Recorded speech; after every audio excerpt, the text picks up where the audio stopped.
Welcome to another episode of The Breakdown. We're talking politics again, as we so often do. Today, though, we're talking about another book. There's another book that's been written about the Kenney years. You can use all kinds of different descriptive words to describe the state of Alberta politics over the last couple of years. But this one, it really kind of tries to break things down, to dismantle things, to take a look at what's been going on in the background. It's a happy book. I believe the title is Sunshine and Rainbows. No, the title of the book is Anger and Angst. We're very excited to be joined today by the two, I'm going to go with editors / contributors, authors. It's a compilation piece. We're joined today by Trevor W. Harrison, who is a professor of sociology at the University of Lethbridge. He's the author, co-author, and co-editor of 9 books, numerous journal articles, chapters, and reports, and a frequent contributor to public media. I'm reading this off the back of the book, by the way.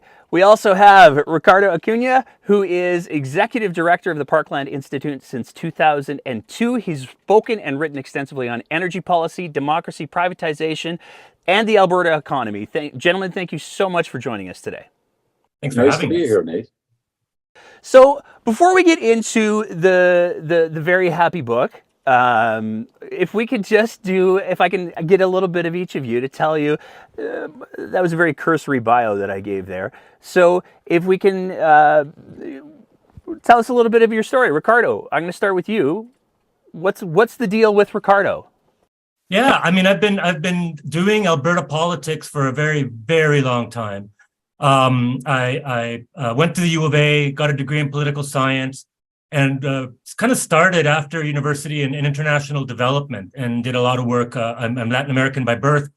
So did a lot of social justice kind of community development work, got a little dissatisfied with kind of the working and operations of many of the international NGOs, and decided maybe my energies were better placed doing that work here locally, and have been involved in various capacities in politics and political analysis and writing, media, in the province since then. So I've been for coming up on 21 years at the Parkland Institute, small think tank, progressive think tank based at the University of Alberta, perhaps Alberta's only real progressive think tank. Yeah, we've been trying to play a part in broadening the scope of dialogue and discourse when it comes to politics in Alberta, and put out policy alternatives. Perfect. Trevor? What's your political life's journey? Good way of putting it.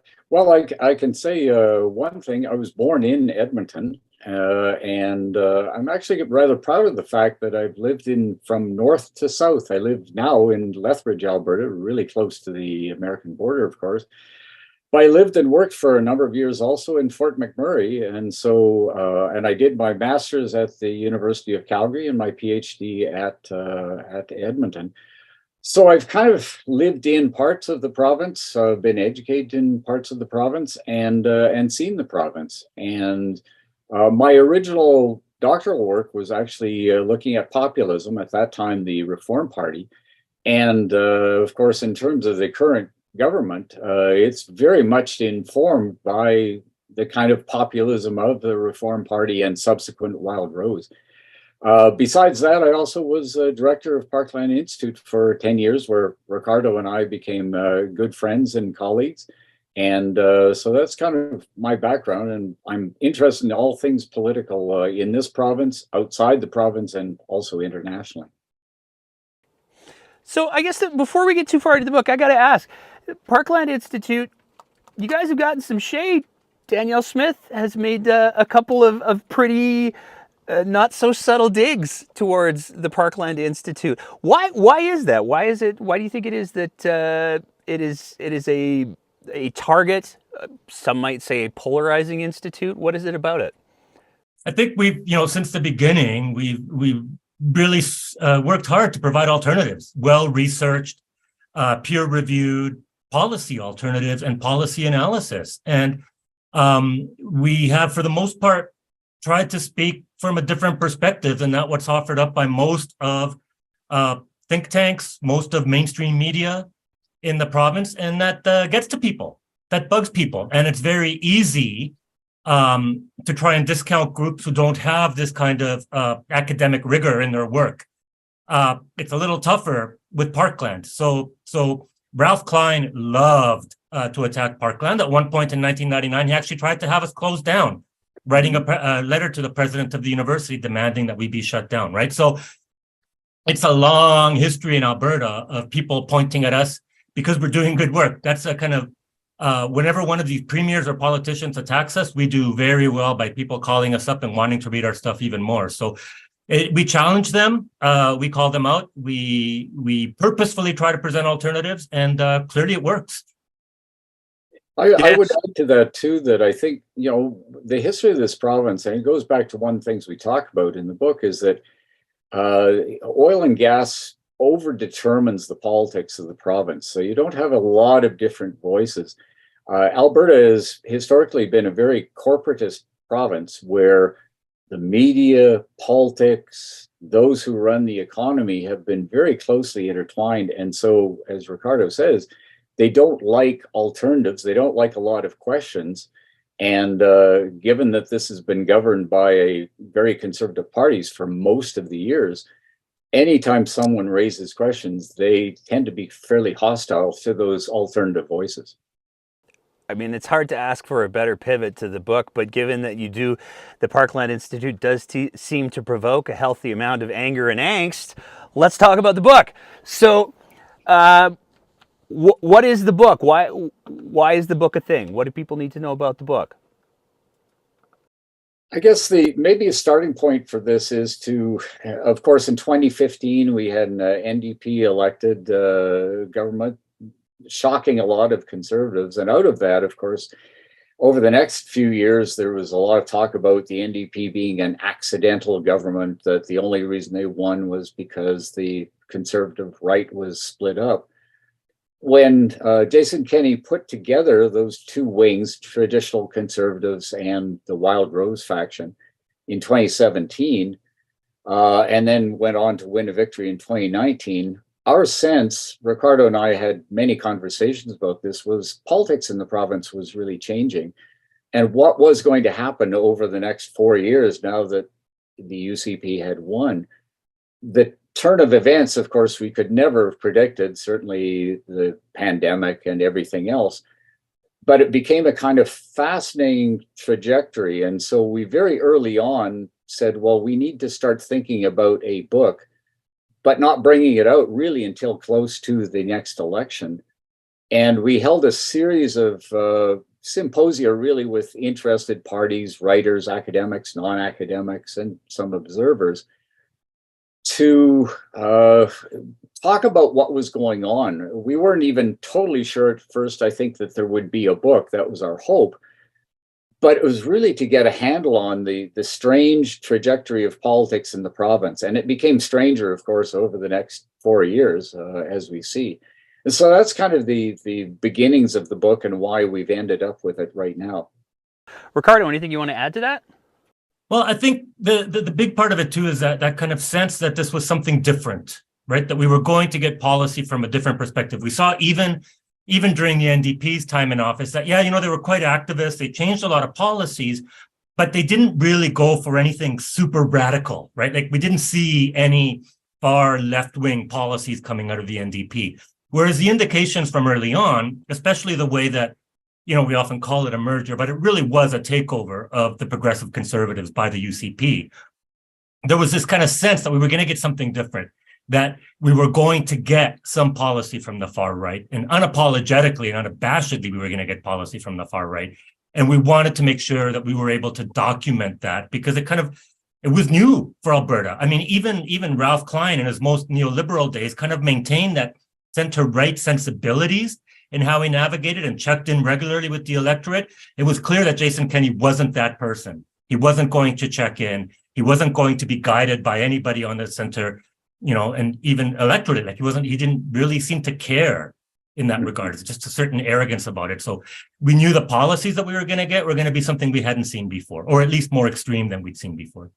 And the other thing, and it gets to maybe the title of the book, is we saw this party that emerged under Jason Kenney as a very ideological party, very libertarian, wedding itself to populism. But in order to push many of these very radical policies, what it was really doing to a degree we had never seen before in this province was mobilizing anger, hatred, fear, hysteria. I mean, so the book actually starts off in the first introductory chapter talking about Jason Kenney's speech on the night that they actually won. And they had won an overwhelming victory, and yet from the tone of his speech, you'd swear they were still on the warpath, that they were, they had enemies to be utterly destroyed. This was not normal politics. This was the politics of slash and burn. And part of Jason Kenney's legacy, subtitle of the book, is how the politics in the province have continued to be incredibly angry and hostile and fearful. And that is a long-term legacy that it seems, unfortunately, has continued into today.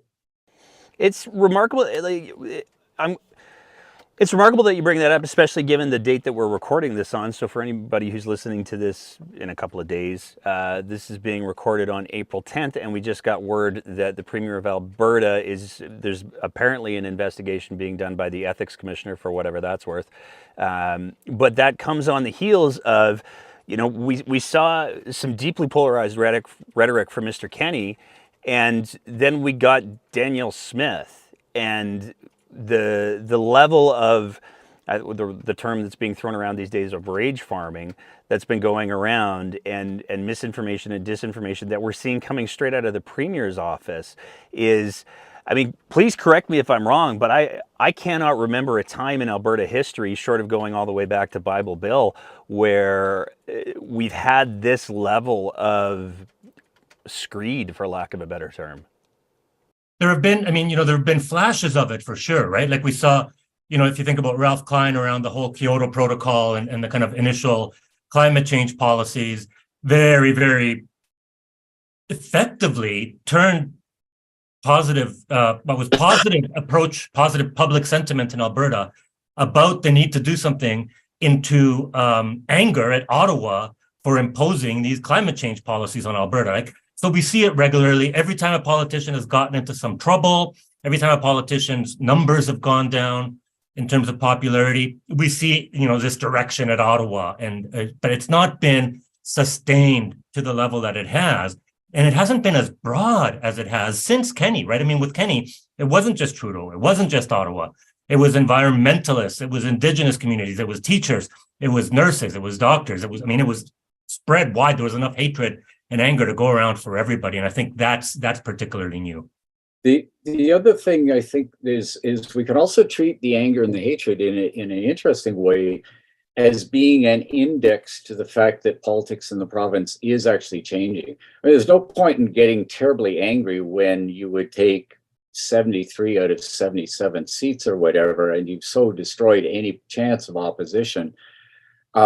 But what really did upset the apple cart here was the NDP winning in 2015. And so the hysteria began after that. And you see it today. The anger directed at Ottawa also finds its mirror directed on internal politics within the province. And so the anger is a reflection of the fact that a lot of people who have run the province forever are really concerned that they won't be able to run the province unopposed forever. And so they have turned their guns on a huge swath of Alberta society. Certainly unions are fair game, even though unions are the smallest part of anything in all of Canada here. Intellectuals, nurses, doctors, community groups, you name it, people of different sexual orientations. It's like everybody is fair game because you're opposed to us. And so one of our arguments is that what you're seeing here is is very much, despite all the arguments about Justin Trudeau in Ottawa, this is an internal fight. This is a civil war in Alberta over the future of the province. And one side has unleashed the dogs of war on everybody else here. I want to dig into that a little bit, because one of the themes that the book sort of touches on, because you talked about the folks who have had control for a good long period of time. To be clear, who are you talking about when you say that? It's very much this kind of elite, these holders of economic and political power that in Alberta is very much based in the oil and gas industry and what revolves around it. In his chapter in the book, Kevin Taft speaks to that, right? Like how early in the Klein years, these folks essentially took over government, right? Like they ran and advised the Ministry of Finance, the Ministry of Energy, the Ministry of the Environment. Like these folks were making and writing most of the policy that was coming forth. They had not just insider knowledge, but direct access to the policy levers of the province. And increasingly, that power base has been challenged. And it's not just an Alberta thing, but they're seeing it challenged globally, right? And that's some of that response, that kind of flailing and fighting for these positions of power that this group of folks has held for this long. And one of the things, again, that, so this is the populist part of that. There's a lot of people who will vote for UCP who, frankly, they are not the most powerful. A lot of them are, in fact, fairly poor. They're, working class people who are afraid of losing their jobs. They live in rural areas. They get terrible services often from the government. But through the use of kind of right-wing populist memes, they are convinced, against, frankly, their own interests, that they should support the UCP. So it's really the elites of the province have found ways to convince people against their own interests, because somehow they are conservative, that you should keep voting for these people. And the anger and that angst is frankly interfering with people coming to terms with the kind of province Alberta is becoming and must become, and against their own interests again. And so if I guess there was one hope out of the book that we would have, is that people critically think about, what is it you're actually voting for here? Is this really in your own interest to keep doing this? This is 80 years virtually of conservative voting in this province, where people just do it without thinking about who they vote for. I want to dig into that word that you both used there. If you could, we hear the word populism being bandied around more and more these days, with good reason. But for the audience, how would you define populism? Simplest terms is to say that populism sets up a kind of really false argument, in a sense, between there is the people, which unfortunately is a pretty nebulous term. So who belongs to the people is a good political point, versus the elites. And in the UCP's definition, and in conservative parties here generally, they don't see themselves or promote themselves as members of the elite. The elite are intellectuals, overpaid union workers or public sector workers, and very much, again, the liberals in Ottawa. These are the elites that are always holding you back from your place in the sun, or taking it away on you. And so the UCP and consecutive conservative governments have been able to say, we're on the side of the people against these groups. But again, those are nebulous terms, because at any moment you could be part of the people, and the next moment being discarded and said, you're really not one of us, right? And that's, again, part of the dynamics of, unfortunately, of Alberta politics. I think the important thing about populism is to keep in mind that populism itself is not left or right. It's not the particular domain of any one type of political ideology, right? We've seen in the prairies, Tommy Douglas built kind of this populist groundswell that propelled him, to power and brought us things like healthcare and stuff. But that was also the result of very much a populist movement and a populist groundswell growing. So it's right now what we're seeing is a very angry far right type of populism. But we can't, if you look historically, we have to see that populism can be used by any political group for the purposes of moving ideas or moving power forward. Yeah, it's very much a vehicle for mobilization. And Ricardo's absolutely right. Of course, Social Credit was a populist party. But of course, many of its policies verged from both the right and the left. I mean, Social Credit wanted public health care repeatedly in its early years. So yeah, it's an unideological thing, and it's just simply something that politicians can use of either right or left.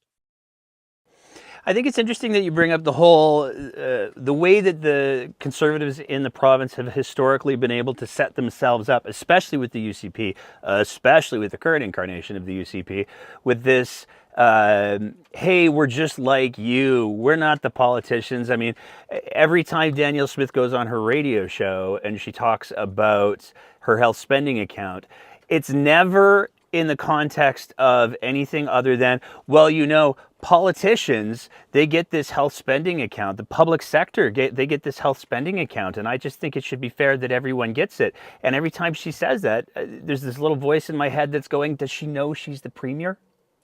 She's a politician.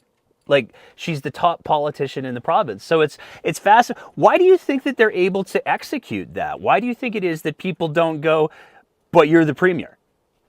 I think this is the history of the party now, right? Goes back to the Reform Party and this ability to sell themselves and present themselves as non-politicians, right?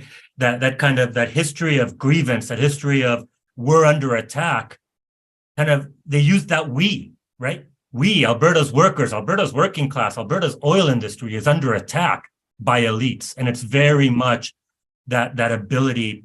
That populist ability to bring folks on side. And that's been the trajectory of it all along. We saw it, with Preston Manning early on with the Reform Party. We see it still today with Pierre Poilievre, with his multiple properties and his, ridiculous pension and ridiculous income, identifying as one of the working class people and how he feels and understands that people can't afford rent and can't afford homes. And it's like, no, you don't, right? But it's very much playing to that us versus them. That's kind of the key of the us versus them. And if you're one of us, then you can take your shots at the academics and the elites and the bureaucrats and come out unscathed. Well, one of the things in political scientists like to talk about political culture. And again, it's a bit nebulous, but the political culture of Alberta has sort of been formed again over a very long period of time. Predates Klein. It goes back, like I said, the number of Conservatives who get elected unopposed, particularly in rural areas, federally and provincially for a long time. So what you have here in the province is an identity that is forged around three things, and it's hard to unlock that. One is oil and gas. And so every time there is a downturn in oil and gas and a perceived threat to it, it's like you're attacking me personally, that you're going after oil and gas. The other thing is Alberta's identity. We are a oil and gas producing province. And the third part of that is, and the Conservatives are the natural governing party of the province. So to unlock a kind of quasi-nationalist Alberta spirit, oil and gas and conservatism, those three things fit together. And until they're kind of dislodged in a way that people start to see beyond it, that my identity is not necessarily tied to oil and gas. It doesn't have to be. It can be tied to other things. It doesn't have to be tied to a single uniform political state, the Conservatives. And hey, Alberta's part of a pretty broad and very fortunate confederation that you also can see yourself as Albertan, Canadian, Western Canadian, whatever, right? But a lot of UCP supporters see themselves as those three things. Not everybody can pull it off. I mean, even just in Alberta's recent history, right? Alison Redford couldn't pull off the "We the People" thing, right? Yeah. Dinning couldn't put off, and sitting at a table with five rich guys saying what the implications of the election outcome would be. couldn't pull it off. So I think it's not an automatic that if you rise to power within the Conservative Party or the right, that you can actually pull off that we the people thing, because some people just can't sell it. It's and in fact, it's a really interesting thing thinking about it. Even though Peter Lougheed has a almost kind of messianic status in Alberta today, Peter Lougheed might not actually sell as well in today's Alberta, because this is a guy who was very smart, very patrician, and part of people liked him because they put him on a pedestal. That was not Ralph Klein. It's not Daniel Smith, and it wasn't even Jason Kenney, who didn't pull it off quite as well. But they speak a kind of, the person next door who you wouldn't mind having a beer with. Nobody ever said, hey, I'd feel comfortable having a beer with Peter Lougheed because he's way too far above me. When you talk about the ability to be able to relate to the common folk as if they themselves were common folk, I'm curious, can either of you gentlemen think of a politician who's able to do that better than Smith in Alberta in the last couple of decades? Because one of the things that's fascinating to me, at least, is it seems like she can use words and combinations that are, to a critical reading, I would use the term incomprehensible. But she's able to garner this adulation from a not insignificant amount of the province that looks at her and goes, but she gets it. She has a very empathetic tone. She's able to make people feel like they're like, one of the things that we've been talking about on the show for the last couple of weeks is this whole idea that I think people are underestimating Danielle Smith and just how dangerous she can be, because when you put her in front of someone, she can make them feel like they matter in a way that I don't know that you can say a whole lot of politicians in Alberta have done. Am I wrong on that interpretation? No, for sure. And it's a big part of that too, is her background with talk radio, right? I mean, it seems in Alberta that talk radio has set the tone of political discourse, brought people together, and as such, that helps her with the "she's one of us" thing, right? Because of her presence on talk radio, and we've seen it, and she's got that ability to just use language in that way. And even if it's talking about whether you die of cancer or not is entirely within your control, or those kind of things, it's still very much she's just one of us. She's just saying stuff. She's saying stuff that we've all thought at some point, and people are being too hard on her. So it's a very powerful ability. It does actually, in many ways harken back to Klein. I think he was maybe the last one that had that strong an ability to play that game. It harkens back to that kind of ability of him to just speak frankly, and things that would horrify previous generations of politicians and political leaders from all parties, he was able to get away with, and she's able to get away with. And I think that thread of being media folks, of being plain spoken, of all those things is a common one. It's actually quite striking how many politicians today actually do come out of media. It used to be, of course, out of religious backgrounds, but that media training, as Ricardo says, is really important. She does it extremely well, and even when she's categorically wrong, as she is quite often factually about things, people say, "Yeah, but I'll forgive her that because her heart's in the right place," right? And so there's this interesting thing where she's actually really ideological, but she actually doesn't know quite often the nuts and bolts of the ideology. She just has this deep feeling. And one of the quotes we actually use in the first chapter is, she says, "I have opinions about everything." She said that on about regards her talk show. And yes, she does have opinions about everything, but they're very rarely backed up by anything that is substantive. But her followers love her because she has all these opinions. It is like I said, it is remarkable to me how she is able to present her thoughts in such a way that people are able to. I don't think I can think of a politician where people have been able to look at that politician and interpret exactly what they want to interpret out of that politician in the way that Danielle Smith is able to manifest that. But I wanted to ask, we were talking earlier about the elites and the oil and gas folks being able to influence policy, not just by saying, hey, this would be great, but by actually being in the room. Do you think Danielle Smith is a continuation of that? We've seen her put forward program proposals like the R-Star thing, which is very clearly free money. Is she part of that culture, or is she just a useful person? I mean, it's funny, right? Because this is something that I've looked at a fair bit in terms of how the paradigm in Alberta shifts over that period of time when the forebear, the Wild Rose, is actually formed, and it's a result of, in many ways, Stelmach's going ahead with a royalty review after the 2006 leadership race, right? And what happens at that point is oil money in Alberta, oil power in Alberta wants to send a message to the PCs to back off of royalties.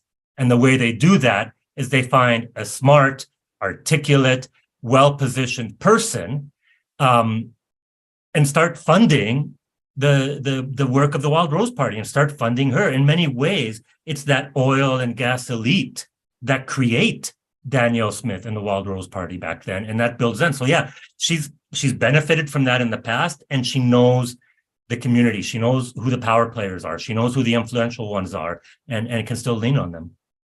Yeah, she's, as Ricardo says, she really was a creation of the oil industry, and Wild been where it was, were it not for that oil money. One of the things the NDP actually did, and I think it is a positive thing in terms of Alberta's political culture, is the constraints on money going directly into the parties. Now, money can get around that. The oil money still can support all kinds of things. But I used to go over the contributions, and it was astonishing during the real conservative years how much money came from oil and gas. They can't do that now. But there's another interesting thing that is going on here. And that's that the really big money in oil, really big oil, to some extent sees the writing on the wall and has started to pull out of Alberta. So that some of that oil and gas money now is more in the small caps, the supply companies. Many of these are situated in rural Alberta. So it's a slightly different elite structure now in oil and gas than we would have seen back 20, 30 years ago. Those are the people who actually supported Lougheed and Getty, the big bucks that came in. But now it's a slightly different oil and gas industry, and it's very much situated in rural Alberta, but still in Calgary. And that's where UCP finds a lot of its support. Yeah, it's fascinating to me. Anytime Danielle Smith makes a major project announcement or alludes to a major project announcement or policy announcement, we've learned over here that the first question is, okay, so who's getting paid? And you can almost always track it back to somebody who is either currently involved in her machinations or who was historically involved, cough, trained to Banff, cough. There's lots of examples where it's so clearly laid out. It's really quite stunning. I want to get back to the book, though, because as much as I am enjoying this rabbit hole, we're here to talk about the book. So I warned you each I was going to do this. Favorite chapters and why? Oh, I think Ricardo's already named one of them. Kevin Taft's chapter dealing with the history of the oil and gas industry and elite power in the province is a really good one. I think there's one chapter actually about Indigenous peoples back to the future. It's called the UCP's Indigenous Policies. Yale Belanger at the University of Lethbridge and David Newhouse. Really good because I think Indigenous issues are clearly really important for Canada and for Alberta in its future. So many other ones. What other ones here? I'm just kind of quickly scanning here. Yeah, well, Trevor thinks, maybe I'll jump in, because I think for me, I mean, they're all fantastic chapters, but the ones that stand out for me are the ones that talk about the things that don't often get a lot of coverage when we have these political discussions, right? So for sure, the book on Indigenous policy by Belanger and Newhouse. The other one for me is Lise Gattel's chapter on gender and the UCP's work around gender. And then Irfan Chaudhry, his chapter called Pepper Spray for All, the UCP's approach to countering race-based hate in Alberta. Like, these are issues, it's fairly typical when we get close to an election and stuff. We talk about healthcare, we talk about the economy, taxation, energy, all those things, right? Mm-hmm. But the gender policy, anti-racism policy, those kind of things don't get talked about. And I love that we've got such strong chapters on those topics in the book. I'll throw in one other too along that line, and it's pertains to something we've already talked about, and that's Letitia Chapman and Roger Epps' chapter on rural Alberta. And I think there is an unfortunate tendency to just lump rural Alberta together. It's just kind of homogenous. But I mean, there's small and medium-sized cities within that.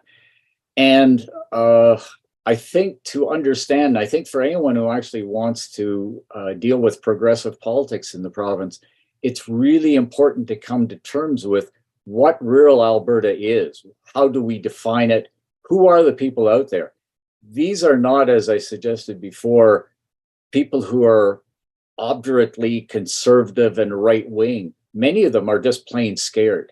And if you want to actually change the politics of the province, you have to go to where those people are actually living, how they see the province and the anxieties that they face. And so anger and angst, again, really go together in a lot of rural Alberta. And that chapter really, I think, nails it.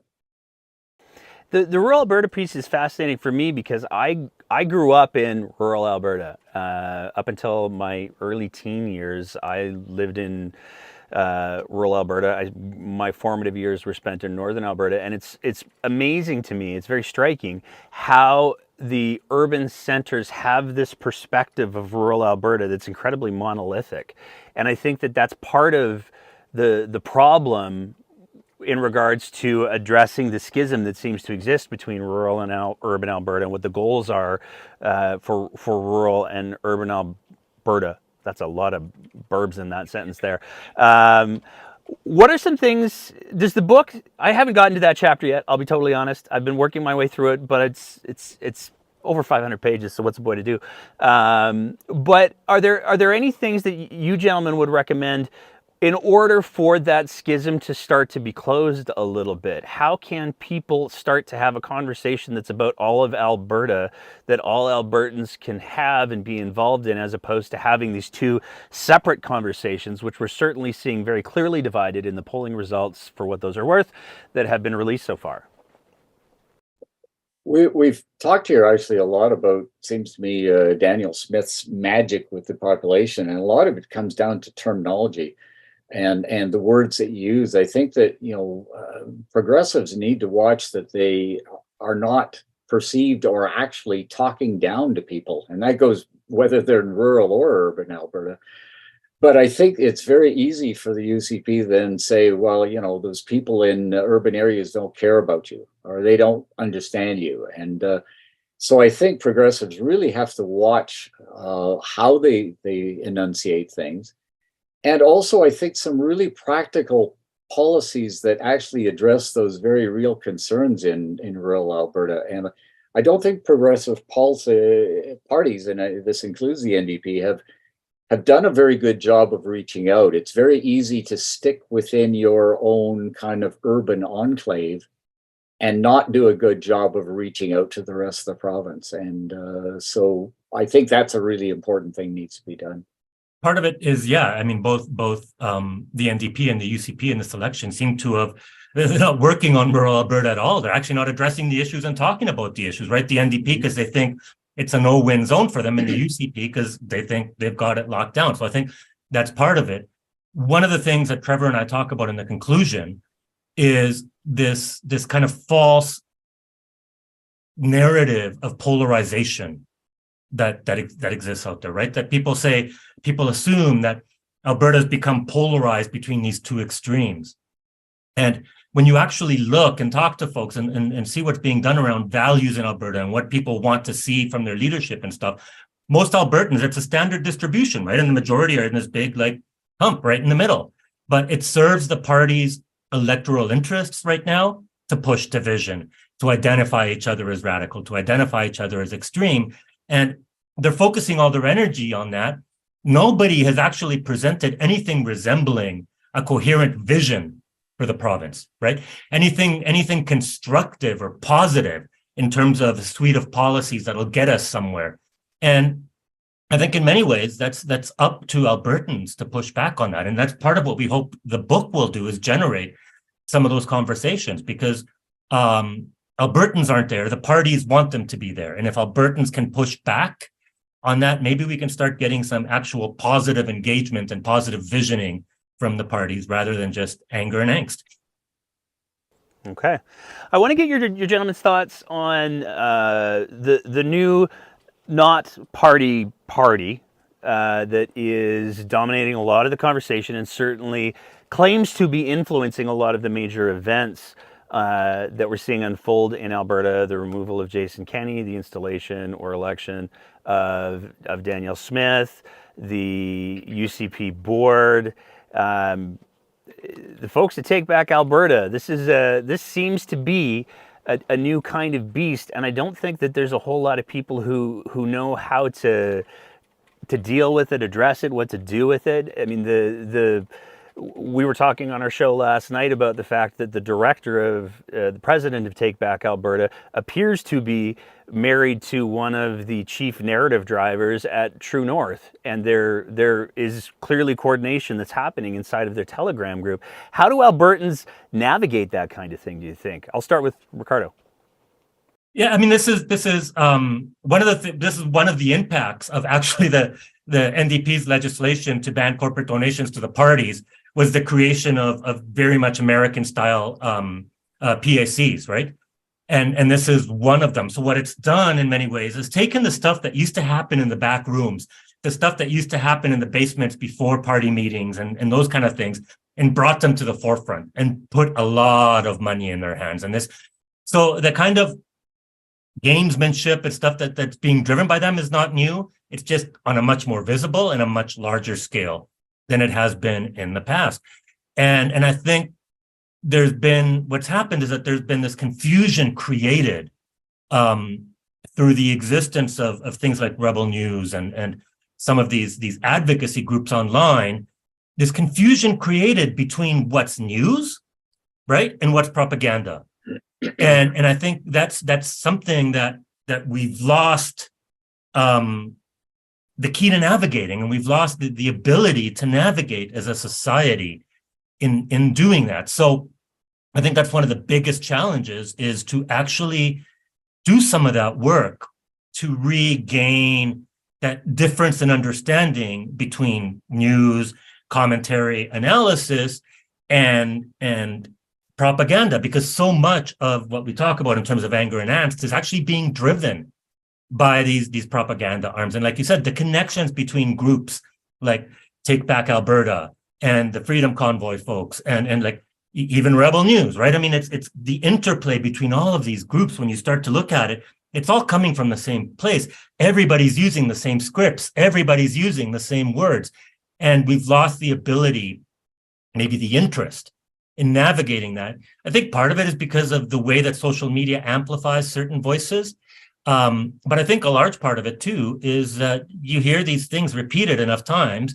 You see them on Twitter, you see them on Facebook, you hear them from some even mainstream media commentarists. You see the same use of words and the same use of ideas, that it just starts to become this kind of accepted truth that this is what it is and this is how things are. And I think I don't know if it's more media training. I don't know if it's encouraging alternate voices that actually engage people in two-way discourse and dialogue rather than just passive consumers of this stuff. But yeah, it's getting frightening out there.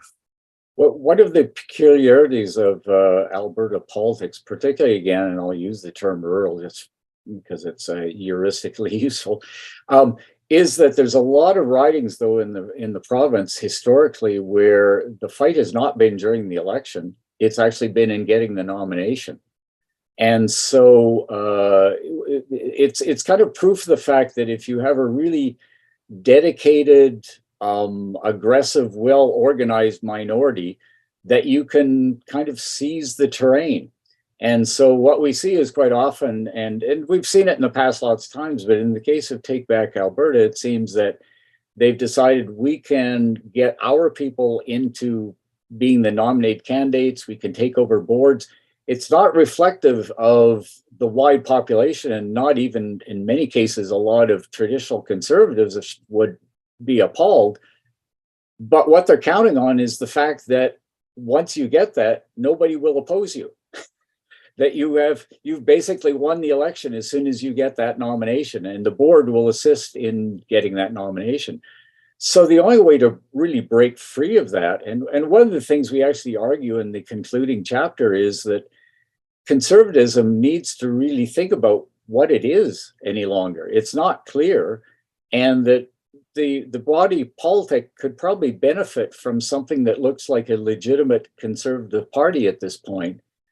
But it has been veering farther and farther to the right, with even more minority interests seizing the field, because they know they can get away with it, because there is no pushback from conservatives themselves, let alone from other progressive forces. And that's actually what's happening, and it seems, in a number of the ridings.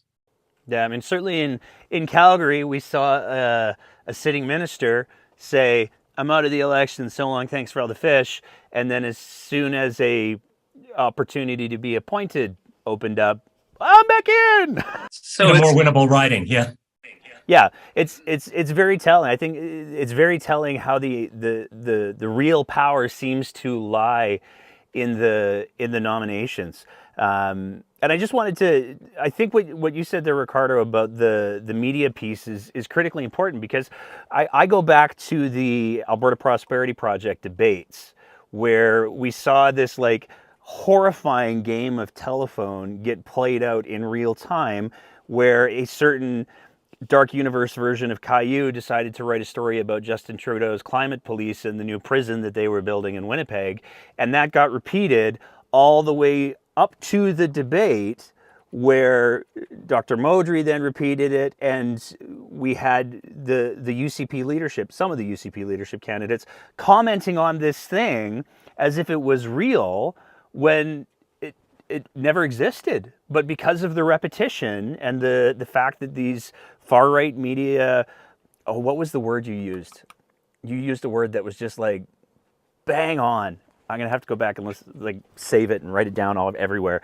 But you used a word to describe them, and they use each other as force multipliers, where we see the repetition of the repetition of the repetition. And so I'm really curious how we put the cork back in on that. Yeah, well, and it has implications, right? Like if you look at that same story, that same piece about the environmental police and stuff has actually resulted in real policy in Saskatchewan and Alberta to ban federal inspectors from, encroaching on private property. Like it's really, really something. I don't know. Maybe we need more or better media regulation, right? In terms of who gets to call themselves media, who gets to participate in stories. Maybe, I don't know, right? We've seen that utilized in very nefarious ways in other places as well, right? Where governments will take regulation of the media as a way of keeping certain people and ideas and writers out from getting information. So I think it's tough. I think the most important thing is we really need to do a better job of just that media awareness and media education, especially given our media game has changed significantly in the last 20 years. And I don't think the way we teach public awareness, public policy, citizenship in schools has changed to reflect that. So we're teaching 1970s style citizenship in 2023 style communications world, and that gap is becoming ever more dangerous. If there's maybe one positive light of all this just talking about here, is the more that fringe groups are able to seize the day and get themselves a nomination, the more that people also start to realize that the person they've actually nominated is so far out there that they just cannot, they're not electable. I've said to people, actually, it's interesting, the Wild Rose really took over the traditional Conservative Party, kind of shunted those people to the side. And as we say in the book, a lot of traditional Conservatives are probably feeling rather homeless going into this election. Now it would seem through Take Back Alberta and some of these nomination meetings that an even more fringy group is actually taking over Wild Rose. So how far out there can you go before a lot of people say, I just cannot vote for this party. I will stay home. I may not vote NDP, but I'm not going to vote, period. That's what could happen to the party in this election if some of what we've seen so far takes place. Is there anything else? I'm going to give you gentlemen each open mic. What do you want people to know about the book? What's whatever you want to say. What? It's all yours. Well, I think as Ricardo said earlier, what we're really hoping the book will do is, it certainly is critical of the UCP, but we don't leave in the first chapter untouched the NDP either. But it's really focusing on the UCP over their 4 years. And we're hoping that people will pick it up. They can agree, they can disagree, whatever, but that it will actually stimulate real debate around policies and the direction of this province. And if along the way to get there, we can get people to start getting beyond the hysteria, the anger, the fear, everything else that is interfering with having a real debate, then I think we'll have done a small part in trying to restore something that looks like democracy in the province. For sure, that's when you approach an election, and the debates and the arguments of the day kind of take center stage, you tend to kind of forget about what's come before that. You tend to forget about 4 years of policy, about what was done, right? I was even talking to my kids the other day who started reading the book, and they're like, oh, I forgot all about that education piece, right? The curriculum piece seems like so long ago that they'd forgotten all about it. So I think that's part of that contribution is to kind of bring back that political memory. It's a big book. It's over 500 pages. I guarantee you that every one of the chapters is ultimately digestible, right? In one sitting, you can sit down, you can get through one chapter. It's digestible. It's not meant to be an academic tome. It's meant to be an accessible tome. And we hope that people will access it and actually use it to inform how they move through and navigate the next few weeks before Election Day. I mean, you teed up the I think it's a $75 question. I could be wrong, but talking about people accessing the book, where do they get it? When do they get it? How does that all work? Sure, they can order online from the publisher, which is blackrosebooks.com. They can order direct from there. It's now out in paperback and hardcover. So it's not just a $75 question. It's also a $35 question if you prefer. And it's starting to make its way now this week into bookstores across the province. So Go to your local bookstore, ask for it. A lot of the locals don't order in advance, but if they get one or two people coming in and asking for a book, they will actually order it in for you. So that's, people have their preferred bookstores. A lot of people go to the independents, go talk to folks there and ask for it. Yeah, local bookstores and also Amazon. You can order on there as well. So yes, please do. And hope it gets into everybody's hands over the next few weeks. Well, I really appreciate the advanced digital copy that you gave the show, but I'm going to be ordering in paper because I just prefer reading books in paper. I take a very Vonnegutian approach to that sort of thing. You can see my shelf back here. I still have lots of paper. Oh, I'm on both sides of what I've got going on here are bookshelves as well. So, just before I let you gentlemen go, if people want to keep up with your antics, if people want to keep up with the Parkland Institute, how do they do that? Parklandinstitute.ca. We've got blogs. All of our research reports are there, downloadable for free. A lot of my writings are there or linked through there. I'm all over the place. I just did a piece at The Breach. Trevor's also regularly on media, regularly writing. So keep an eye out. Rick Acuña, RICACUNA on Twitter. And I don't do a lot of the engaging in the back and forths, but when there's something significant, I'll post or repost.